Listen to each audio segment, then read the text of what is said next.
Hello everyone, आप लोगों का एक बार से फिर से स्वागत है। आज मैं आप लोगों से एक बहुत इम्पॉर्टेंट टॉपिक डिस्कस करने आई हूँ। जो भी लोग यूपी पीसीएस और यूपीएससी 2026 की प्रिपरेशन कर रहे हैं उनके लिए पॉलिटी की कौन कौन से टॉपिक इम्पॉर्टेंट हैं, जो कि 2025 में अभी तक जो हम दिसंबर क्रॉस करके आए हैं वहाँ तक जो इम्पॉर्टेंट टॉपिक्स हैं हम उनको कवर करेंगे। अगर आप लोगों को ये वीडियो इन्फॉर्मेटिव लगे तो आप लोग प्लीज़ लाइक करिएगा और मेरे चैनल को सब्सक्राइब कीजिएगा।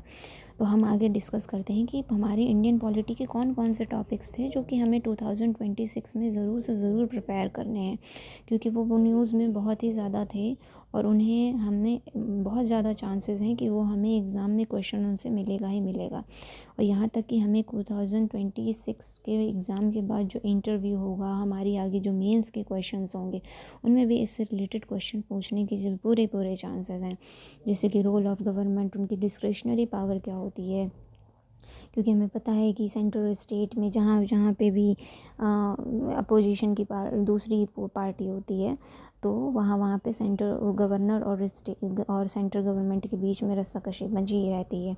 स्टेट और सेंट्रल स्टेट रिलेशंस में, सेंट्रल स्टेट रिलेशन में लेजिस्लेटिव और फाइनेंशियल इश्यूज़ होते हैं। जैसे कि बहुत जब से जीएसटी आया है तो सेंटर हमेशा स्टेट्स हमेशा कहते रहते हैं कि हमें फंड्स अभी सफिशिएंट अलॉट नहीं हो रहे हैं, हमारा रेवेन्यू कम हो गया है, जो भी गवर्नमेंट सेस लगाती है वो हमें हमारे साथ शेयर नहीं करती है। इस वजह से आपको भी लेजिस्लेटिव और फाइनेंशियल जो रूल्स हैं वो सारे आपको अच्छे से पढ़ने हैं। स्पेशल स्टेटस की बात हो रही है, जो कि स्पेशल स्टेटस मिला हुआ है स्टेट्स को, उनके कुछ ना कुछ इश्यूज़ हैं। जैसे मणिपुर में आप लोगों ने देखा है कि कितना प्रोटेस्ट हो रहा है वहाँ की डिमांड्स को लेकर के। इसी तरीके से अभी जम्मू कश्मीर में भी कुछ इशू हो रहा है कि हमारे वहाँ के सोनम वांगचुक जी वहाँ के स्टेट लद्दाख को जो है 6 शेड्यूल में ऐड करने की बात कर रहे हैं, डिमांड कर रहे हैं, क्योंकि सेंट्रल गवर्नमेंट ने अपने पॉलिटिकल मैनिफेस्टो में ये कहा था कि अगर हम जीत करके आएंगे तो जम्मू कश्मीर को जो है 6 शेड्यूल में ऐड करेंगे। इसके बाद और भी कुछ चीज़ें रही हैं, अभी तो फ़िलहाल वो जेल में हैं, इसलिए आपके लिए ये टॉपिक इम्पॉर्टेंट हो जाता है कवर करना।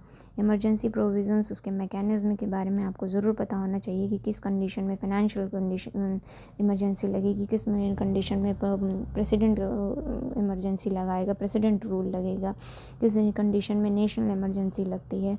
आपके उस बारे में पता होना चाहिए और उनसे रिलेटेड आर्टिकल्स आपको ज़रूर से ज़रूर पता होना चाहिए, क्योंकि अगर वो एग्ज़ाम में आता है तो आप अगर उसके साथ में आर्टिकल मेंशन कर देते हैं तो वो आपके लिए एक आपका एक्स्ट्रा एफर्ट दिखाएगा। और अगर आप एक एक नंबर भी एक दूसरों से ज़्यादा ले रहे हैं तो वो आपको बहुत अच्छी पोजीशन में, अच्छी रैंक में ला करके रख देगा, बहुत लोगों से आगे ला करके रख देगा। एंटी डिफेक्शन लॉ के बारे में 10 शेड्यूल में है, जो कि आपको पता होना चाहिए, क्योंकि बहुत से स्टेट्स में इलेक्शंस हुए थे, उससे पहले बहुत सी चीज़ें हुई जिसकी वजह से एंटी डिफेक्शन लॉ भी न्यूज़ में था। पार्लियामेंट्री फंक्शंस, कमिटीज़ के बारे में आपको पता होना चाहिए कि कौन सी कमेटी किसके रिलेटेड है, स्टैंडिंग कमेटी क्या करती है, एडहॉक कमेटी क्या करती है, इस और ये इस्टेब्लिश कब हुई थी। स्टार्टिंग भी थोड़े से इनका हिस्टोरिक पर जान लीजिएगा कि कौन सी 1921 में इस्टेब्लिश हुई थी। एस्टीमेट कमेटी का क्या काम है, ये कब से हमारे यहाँ पे यूज़ हो रही है, कब से बन रही है, उसका टेन्योर क्या होता है। डिलिमिटेशन कमीशन के बारे में आपको पता होना चाहिए, क्योंकि सेंसस हो रहा है और उसके बाद हमारे यहाँ टेरिटरीज़ उनको जो है कॉन्स्टिट्यूएंसीज़ में जब बढ़ जाएगा तो उसी के पास हिसाब से हमारे यहाँ लोकसभा, राज्यसभा और स्टेट लेवल पर जो है मिनिस्टर्स की स्ट्रेंथ को डिसाइड किया जाएगा कि कहाँ पे कितनी स्ट्रेंथ होनी चाहिए पॉपुलेशन के बेसिस पे। फ़िलहाल रंजना देसाई जी उसकी हेड हैं, तो हमें इसके बारे में पता होना चाहिए। इलेक्शन के जो रूल्स हैं, लॉज़ हैं, उनके बारे में भी हमें पता होना चाहिए, क्योंकि इलेक्शन हुआ था जिसके बाद उसमें बहुत सी डिस्क्रिपेंसीज़ रही हैं, फेयर इलेक्शन नहीं हुआ है, इलेक्शन से छेड़खानी की गई, इस वजह से ये इलेक्शन सारा प्रोसेस बहुत ही ज़्यादा न्यूज़ में था, तो हमें इसके बारे में पता होना चाहिए। रिप्रेजेंटेशन ऑफ पीपल एक्ट में जिसमें सिटीजन्स के बारे में बात होती है उसके बारे में पता होना चाहिए। जैसे हमारे आर्टिकल 226 में सिटीजन्स को राइट है, राइट टू वोट, जो कि इंडियन सिटीजन्स को है, कोई फॉरेनर हमारे यहाँ पे वोट में पार्टिसिपेट नहीं कर सकता है। इसी तरीके से 1951 वाला हमारा पॉलिटिकल पार्टी से रिलेटेड है कि पॉलिटिकल पार्टीज़ की क्या कंडीशन है कि वो स्टेट लेवल की पॉलिटिकल पार्टी बनेगी, किस कंडीशन में वो नेशनल लेवल की पॉलिटिकल पार्टीज़ बनेगी, वो सब आपको पता होना चाहिए। क्योंकि इलेक्शन की सारी प्रोसेस बहुत न्यूज़ में रही है, और स्टेट के भी इलेक्शंस हुए हैं कुछ। उसके बाद कॉन्स्टिट्यूशन का कोर में जैसे बेसिक स्ट्रक्चर जो कि हमारा 1971 में 73 में केशवानंद भारती केस पे आया था, जो कि Supreme Court time to time decide करता रहता है कि किसकी क्या कितनी पावर्स हैं। फंडामेंटल राइट्स और डीपीएसपी के बारे में भी आपको पता होना चाहिए कि हमारे राइट्स क्या हैं, और डायरेक्टिव प्रिंसिपल स्टेट पॉलिसी से स्टेट से क्या ड्यूटीज़ हैं जो कि फुलफ़िल करनी है सिटीजन्स के प्रोटेक्शन और उनकी नीड्स को पूरा करने के लिए। प्रीएम्बल में भी आपको ये इतना ध्यान रखिएगा कि उसमें कौन कौन से प्रोविज़न्स ऐड किए गए थे और कितनी बार वो अमेंड हुआ है, that's all, nothing more than that. Citizenship amendment act जो है हमारा न्यूज़ में था, क्योंकि सेंसस फिर से हो रहा है, बांग्लादेश के लोग इंक्लूड करके हमारे यहाँ आ गए हैं, तो जिसकी वजह से हमें उसको पढ़ना ज़रूरी है। हमारे यहाँ SIR एक प्रोसेस भी हो रही है, आप लोगों ने सुनी होगी और बहुत लोगों ने उसके फॉर्म्स भी फिल किए होंगे। तो हमें इसके बारे में पढ़ने के लिए, हमारे लिए ये टॉपिक इस वजह से इम्पॉर्टेंट हो जाता है कि हमें प्रोविज़न्स पता हो कि कौन सी कंडीशन में हम सिटीजनशिप के लिए एलिजिबल हैं, कौन सी सिटीजनशिप में नहीं है, आर्टिकल्स क्या है, पार्ट सेकंड है। सिक्स शेड्यूल में जो है हमारा, सिक्स शेड्यूल की जब लद्दाख में मांग ही चल रही है, वो तो बहुत ही ज़्यादा अभी हॉट टॉपिक रहा है।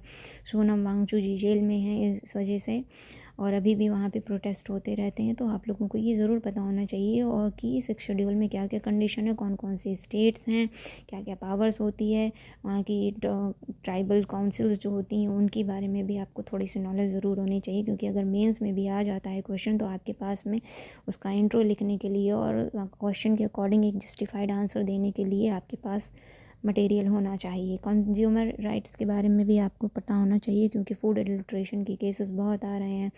मार्केट में जो भी चीज़ें आ रही हैं वो अप टू द मार्क नहीं है। FSSAI आँख बंद करके सो रहा है। तो हम कंज्यूमर्स के बहुत सारे राइट्स का वायलेशन हो रहा है, इस वजह से आपको उनके बारे में पता होना चाहिए। अगर कुछ रिपोर्ट्स आप लोगों को ध्यान में रहेंगी तो आप लोगों को उसमें जस्टिफाइड आंसर भी दे पाएंगे, और हमारे कौन से आर्टिकल्स का वायलेशन हो रहा है उनके बारे में भी आपको पता होना चाहिए। उसके बाद जुडिशरी लीगल सर्विसेज में बेल, पैरोल, FIR, इनके बारे में पता होना चाहिए, क्योंकि डिफरेंसेस क्या क्या हैं खासकर, क्योंकि कुछ लोगों को, ऐसे लोगों को बेल मिली है जो कि बहुत ज़्यादा न्यूज़ में थे। जैसे MLA कुलदीप यादव जी जो UP के रहे हैं, उनके बारे में बहुत ज़्यादा न्यूज़ में था। उनको जो कि उम्र कैद की सज़ा हुई थी, लेकिन उन्हें बेल पे छोड़ा जा रहा था। और भी बहुत सी चीज़ें रही हैं जिसकी वजह से ये सारी चीज़ें न्यूज़ में थी। सुप्रीम और हाई कोर्ट के रूल्स और प्रोविज़न्स जो निकले हैं उनके बारे में आपको पता नहीं होना चाहिए, क्योंकि आपसे पूछा जा सकता है कि बताइए कौन से केस में क्या क्या हुआ था, कौन सा केस किससे रिलेटेड है।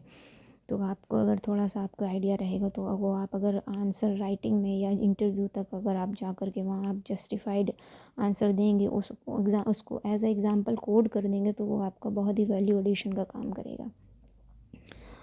उसके बाद फिर इमरजेंसी प्रोविज़न्स हमें पता होने चाहिए कि कौन सी कंडीशंस में स्टेट इमरजेंसी लगती है, प्रेसिडेंट रूल, यानी कि कौन सी कंडीशन में नेशनल इमरजेंसी लगती है, कौन सी कंडीशन में फाइनेंशियल इमरजेंसी लगती है, failure of the constitution mechanism हो जाए तो स्टेट में कौन सा आर्टिकल लगता है, 365 लगता है। कास्ट सेंसस हो रहा है बहुत से स्टेट्स में, जैसे कि अपनी अपनी कास्ट के बेसिस में रिजर्वेशन भी दे रही हैं पॉलिटिकल पार्टीज़, तो इस वजह से ये न्यूज़ में था, इसलिए आपको इसके बारे में भी थोड़ी नॉलेज रखनी बहुत ज़रूरी है।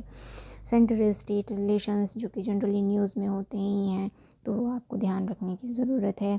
सुप्रीम कोर्ट अभी हमारा हाल ही में बहुत ज़्यादा न्यूज़ में था, अरावली केस को लेकर के, जिसमें माइनिंग हो रही थी, उसमें सू मोटो एक्शन लिया, एक्स्ट्रा जुडिशल अपना स्टेप लिया है उन्होंने, और इसकी वजह से और भी पहले के कुछ केसेस की वजह से हमारा सुप्रीम कोर्ट न्यूज़ में रहता है। तो इसकी पावर्स के बारे में, उसके बारे में आपको पता होनी ज़रूरी है। हाई कोर्ट के साथ कंपेयर करके पढ़िएगा, क्योंकि उसमें कंपैरिजन में आपसे पूछा जा सकता है कि बताइए किस चीज़ में सुप्रीम कोर्ट के पास ज़्यादा पावर है, किस चीज़ में हाई कोर्ट के पास ज़्यादा पावर्स हैं। हमारे भारतीय न्याय संहिता, भारतीय साक्ष्य संहिता, ये सारी चीज़ें चेंजेस किए गए हैं जो हमारे इंडियन पीनल कोड में IPCC चेंज किया गया है। तो आपको डिफरेंसेस पता होने चाहिए थोड़े बहुत, थोड़ा सा हिस्ट्री का जान लीजिएगा, और मेजर में ये देख लीजिएगा कि क्या चेंजेस मेजर थोड़े बहुत हुए हैं। हिस्टोरिकल बैकग्राउंड तो हमेशा का ही होता है, वो हमें पढ़ना ही पढ़ना होता है कि किस तरीके से हमारा कॉन्स्टिट्यूशन कैसे कैसे आगे बढ़ कर के आज हमें फाइनली यहाँ तक मिला है। फंडामेंटल राइट्स कहाँ से लिए गए हैं, डीपीएसपी कहाँ से लिया गया है, ये भी आपके लिए जानना बहुत ज़रूरी है। इमरजेंसी प्रोविज़न कहाँ से लिया गया है, बिल ऑफ राइट्स किसे कहते थे, कहाँ से लिया गया है, तो यूएसए से लिया गया है। और फंडामेंटल ड्यूटीज़ कहाँ से ली गई हैं। इमरजेंसी प्रोविज़न्स के अलावा स्टेट और पार्लियामेंट्री सिस्टम कहाँ से लिया गया है, तो ये आपके लिए बहुत इंपॉर्टेंट है। ये अभी हमारे 2025 तक के ही हॉट टॉपिक्स रहे हैं, वो मैंने आपको बताए हैं। अगर आपको ये इनिशिएटिव अच्छा लगता है तो मुझे बताइएगा, मैं आगे आने वाले वक्त में भी जो जो इम्पोर्टेंट टॉपिक्स रहे हैं उनके बारे में आपको ऐसे ही एक शीट ऐसा बना करके दे दूँगी, वो आपको पढ़ के जाने, क्योंकि हाई प्रोबेबिलिटी है कि उसमें से आपसे क्वेश्चन पूछे जाएंगे। अगर आप को इससे ऐसे ही और भी सब्जेक्ट्स में आपको चाहिए कि मैं आपको बताऊं, तो आप मुझे प्लीज़ कमेंट सेक्शन में बताइएगा कि आपको और दूसरे सब्जेक्ट्स में भी आपको ऐसे ही इम्पोर्टेंट हाई टॉपिक्स चाहिए, तो मैं उसके पे भी आपको एक वीडियो बना करके दे दूँगी। अगर आप लोगों को ये अच्छा लगा हो तो प्लीज़ इसे लाइक कीजिएगा और मेरे चैनल को सब्सक्राइब कीजिएगा। Thank you.